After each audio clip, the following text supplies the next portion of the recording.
Et voilà une autre question, qu'est-ce qu'on donne à l'enfant quand on lui enlève l'écran?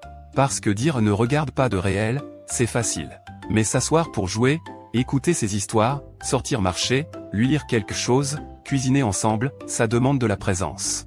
Et être présent ne veut pas dire être parfait. Ça veut dire être vraiment disponible quelques minutes. Parfois, un enfant n'a pas besoin de 3 heures de divertissement. Il a besoin de 20 minutes où l'adulte ne regarde par ailleurs. Moi, ça me dérange quand tout devient une culpabilité pour les mères et les pères. Mais je crois aussi qu'il faut se réveiller. Parce que oui, nous sommes fatigués, oui, la vie est dure, mais si on laisse l'écran élever l'enfant, après on ne peut pas s'étonner de ce qu'il apprend là-dedans. Et le plus fou, c'est que beaucoup d'enfants ne demandent pas plus de téléphone. Ils demandent de l'attention, mais comme ils ne savent pas le dire, ils font une crise.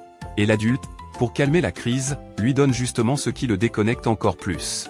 Alors peut-être que le débat n'est pas téléphone oui ou téléphone non. Peut-être que le débat est, qui occupe la place principale dans la vie de l'enfant? La famille, ou le téléphone qui est toujours là? Le téléphone peut aider, mais il ne peut pas prendre la place de la famille. Et les limites ne doivent pas venir de la culpabilité, mais de l'amour. Mais aussi de la réalité. Moins juger, et accompagner davantage.